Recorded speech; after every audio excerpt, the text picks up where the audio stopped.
السلام عليكم. تعالوا معايا النهارده هنعمل معاكم صينيه المكرونه اللي انتوا شايفينها دي بمكرونه الجنوه، يعني مكرونه صحيه. يلا بينا نفزع كده كلنا ونعمل دايت ونعمل الحاجات الصحيه المفيده. تعالوا معايا النهارده هنعمل مع بعض مكرونه بشاميل، مكرونه صحيه و... وتنفع للدايت. ماشي، بشاميل وتنفع للدايت. هنعملها هنعملها بزيت الزيتون، هنعملها بمكرونه الكنوه، هنعملها طبعا بالحليب. عندي ميه لو احتاج الامر، الحليب ما كفاش، عندي نص كيلو حليب، عندي 3 معالق زبده، عندي ملح وفلفل، عندي 3 معالق شوفان مطحونين، دي الشوفان. عندي هنا الحشوه بتاعتها هتبقى ادي بصلايه صغيره، صدر فرخه، ربع فرخه واحد، بقوله ب20 جنيه بسطرمه. البسطرمه دي ما فيهاش، طبعا مقشرينها ومقطعينها صغنن جدا. هنعمل بيها المقصود من البسطرمه هنا ان هي هتزود الحشوه وهتديلها نكهه جديده، تنفع في العزايم، في العزومات، وتنفع في الحفلات. اول حاجه عملتها حطيت الميه على النار تغلي عشان اسلق المكرونه.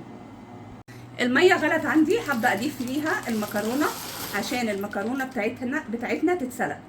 بعد ما تضيفيها تقلبيها عشان خاطر ما تلزقش، بس كده، وهسيبها بقى تتسلق. قالوا بصوا معايا، اثناء المكرونه ما بتتسلق جبت عندي كده الزبده، حطيتها في قلب القدر وحطيت عليها معلقتين زيت زيتون، يبقى 3 معالق زبده، معلقتين زيت زيتون. هبدا اضيف عليهم الحليب. كل ده هتعمليه على البارد.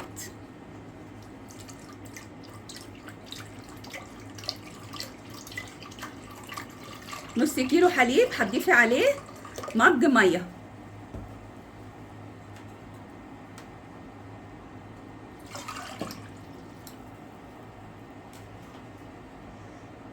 هجيب عندي دقيق الشوفان واحطه هقلب فيه، ماشي، مع الملح والفلفل. يبقى انا كده حطيت كل المكونات، هقلب فيهم كده لغايه ما ينسجموا مع بعض، وبعدين احطهم على النار يستوي. ودي طريقه جديده للبشاميل الصحي، عايزه اعمل لكم كل الطرق عشان يبقى عندكم كل الطرق. وهسيبها على النار تستوي لغايه ما يتقل وبعدين انزله. حطيته بقى كده على النار وهبدا اقلب فيه لغايه ما يستوي، وعندي المكرونه بتتسلق، هجهزهم واوريه لكم.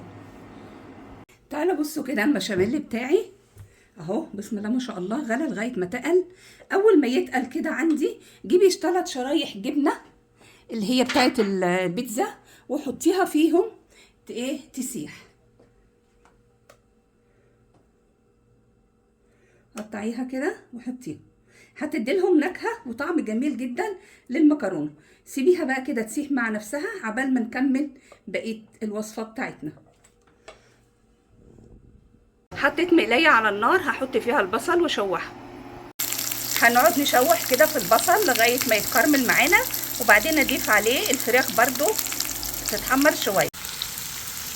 حطيت الفراخ بعد البصل ما تكرمل شويه، هشوح الفراخ واسويها لغايه ما تخر ميتها، وبعدين تبدا الميه بتاعتها تقل، احط البسطرمه. اول الفراخ ما بدات تشف معايا من السوائل بتاعتها حطيت عليها البسطرمه وقلبت. تعالوا بصوا كده معايا، خلاص الحشوه كده استوت. سوينا الحشوه اهي، بسم الله ما شاء الله. كل اللي حطيناه على الحشوه دي فلفل اسود بس، نص معلقه. البشاميل اللي عندي جاهز، المكرونه مسلوقه. جبت الصينيه اللي انا هشتغل فيها. هبدا اعمل هاخد من البشاميل كده مج واخليه على جنب. هبدا اضيف، هشيل الصينيه كده شويه، دي الصينيه اللي انا هشتغل فيها. هجيب المكرونه كده، هبدا اضيف عليها البشاميل اللي موجود عندي. يلا تعالوا معايا بقى، بصوا كده بعد ما ضفت اهو البشاميل فوق الجبنه، فوق قصدي المكرونه طبعا، وجبت جبنه موتزاريلا. نحط بقى عادي كده، نحط بقى الحشوه بتاعتنا. يلا نوزع الحشوه كده، حاولي توزعيها في كل حته.